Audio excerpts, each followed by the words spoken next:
Hello everyone, welcome back to my channel. Thank you for tuning in.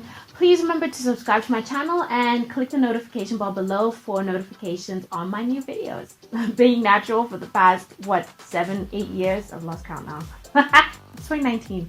Okay, so 8 years. It made me think if I had to choose like now what my top 3 challenges, my top 3 hair like struggles or whatever you want to call it have been, it'll be very different from when I first went natural. So I just thought that this could be quite a nice sort of update in a way.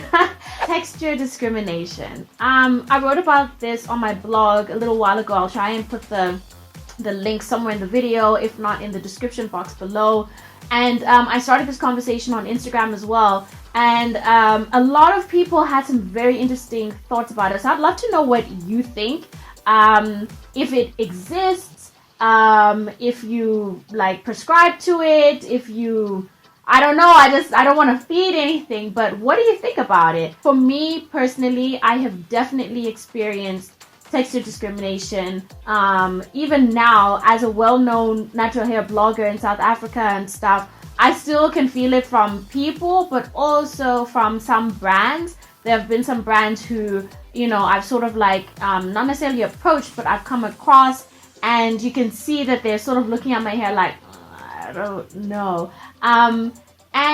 So it's always in, what do you call, like, implicit ways as well as very obvious. And so those are that is an example of it being quite implicit. No one has actually necessarily said to me straight away, like, look, your hair isn't exactly the type we're looking for. It's not really the style, it's just not the right look, or, you know, there's a whole bunch of things. Like, my type of hair, this kinky, you know, kind of hair, I don't know, whatever you want to call it, pili pili hair in Swahili, it's like, you know, this kinky hair is not considered beautiful, it's not considered professional, it's not considered sexy, smart, intelligent, all of that stuff, or it tells people that you are on a certain level in, you know, like in the socioeconomic like level, which is obviously not true. Or even someone brought up in the event that if you're natural, people automatically think that you're like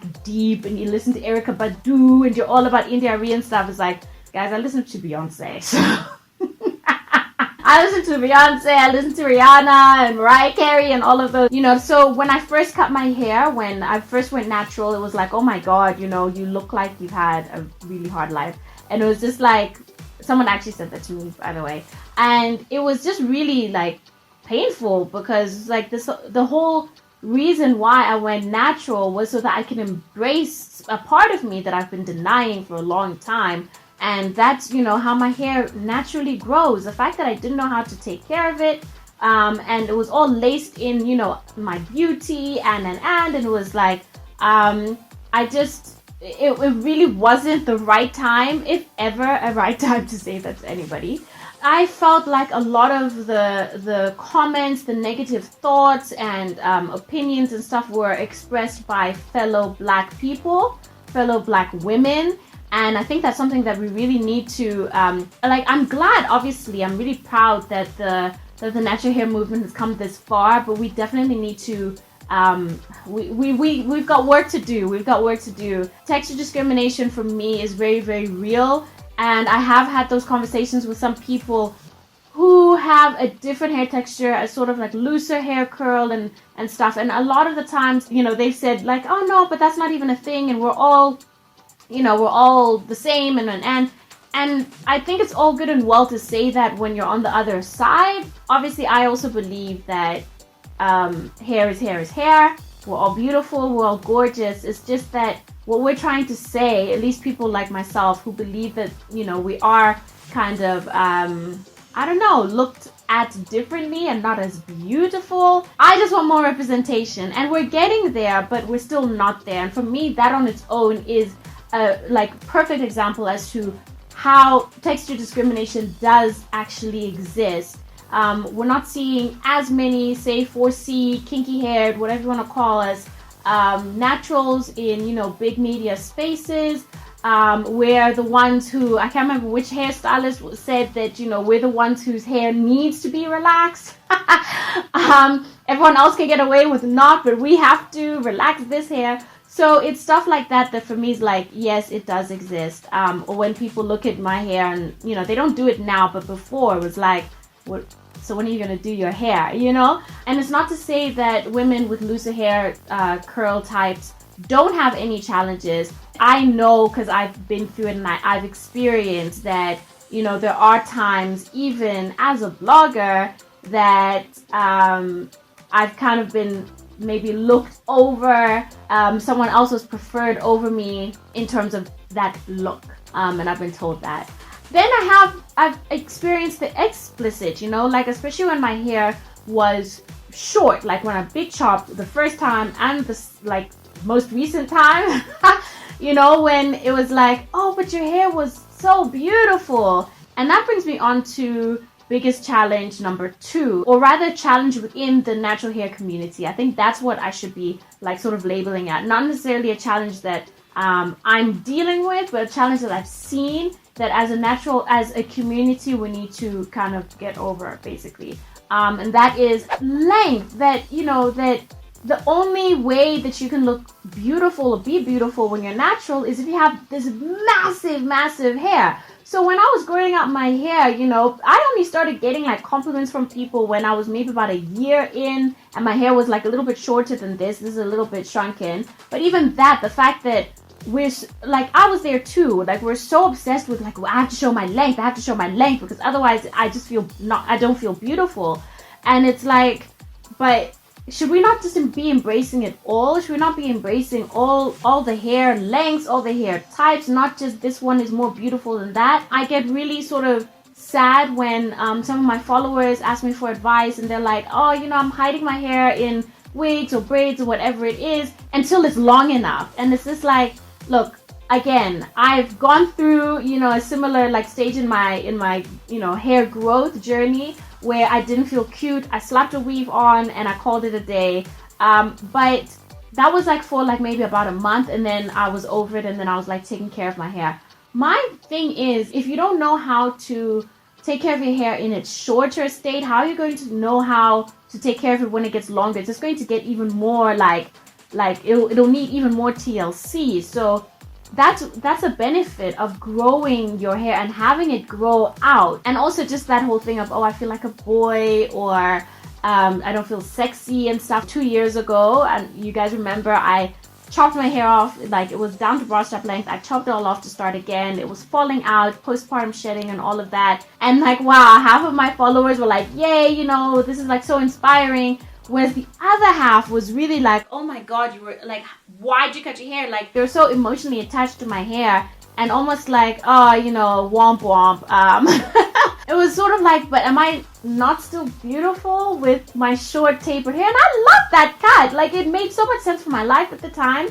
And as you've noticed, I cut my hair again. I went in for a trim in December, but I was just just get rid of more. I remember at that time, people were just oh my god, why'd you cut your hair? I really don't like that question. Mostly because I'm well, I don't know what you were expecting me to do with my hair. Just never cut it. Just keep letting it grow until when? At some point I was gonna have to cut it. So I always find that really yeah, cut your hair, it'll go back. If it's unhealthy, if it's not serving you in life, you're spending more time on your hair than you are whatever, anything else that you need to get sorted in your life for whatever reason, your hair needs to serve you. It needs to fit into your lifestyle, not the other way around. We don't all have to have massive afros or long down to our bum hair to be cute and to be natural and to love our hair. Okay, and then another challenge that I've definitely faced, and I'm just gonna be brutally honest, is the temptation to relax again. Okay, so I haven't felt this way in a really long time, but there was a point about maybe 3 years ago, 3-4 years ago, midway through my journey, where I started thinking about it again. I used to have these nightmares of going to the salon and asking them to do something simple to my natural hair, and then they sneak in relaxer while they're washing my hair. So that used to be like a legit, genuine nightmare. I'd wake up and Kev would be like, what's happening? I'm like, oh my god, I dreamt that they relaxed my hair. It's a real thing. Anyways, I can't remember who it was or what happened, but I just started looking at relaxed hair like, oh, I remember that actually looked quite nice, and I sort of remember feeling so guilty about it, like, oh my god, like, what's happening? And I remembered the whole creamy crack analogy, that like that nickname that relaxers have, like creamy crack, and I really felt like I was okay. I know obviously it's very lighthearted, it's not really an addiction in that sense, but there's this dependency on it, to look cute and all of that. And so I fell into that, thankfully I obviously didn't go ahead and relax my hair, but that thought did enter my mind, and I remember feeling so guilty about it, because I was just like, oh my god, how can I be thinking this? I'm always talking about natural hair, and I'm a hair blogger, and I'm advocating for natural hair, but I experienced that like one moment of weakness. I think it's unrealistic to expect us to, like, for everybody to all of a sudden almost like go cold turkey and not even think about it, not even consider it, not even look at it like, oh, that actually looks quite nice, so I did have one of those moments, and so I think that was quite a challenge for me, because I literally had to just be like, okay, but you're not there anymore, Aisha, like, you're not there. I don't know, I just don't have really a thing for straight hair anymore. That was just the one time that I, my mentality kind of was just slipped and all of that, and that was about it. Alright, so those are my 2 cents on a couple of the sort of biggest hair challenges that I've come across so far. So I'd love to get your 2 cents on it. What do you think? Whether it's something that you have experienced yourself, or that you have seen in the natural hair community amongst your friends or whoever. If you're a fellow blogger or influencer, let me know what you think as well. Don't forget to like this video if you enjoyed it, and share it with someone, share it with a fellow naturalista, get their thoughts. I'd love for us to discuss this. Follow me on social media, guys. Some of you have subscribed to my YouTube channel but might not know that I'm on Instagram and Facebook and on my blog. I'm still writing on my blog, so do check out those spaces as well and hit that follow button. And yeah, please remember to subscribe to my channel, hit the notification bell below to get notified of new videos, and I'll see you in the next video. Bye.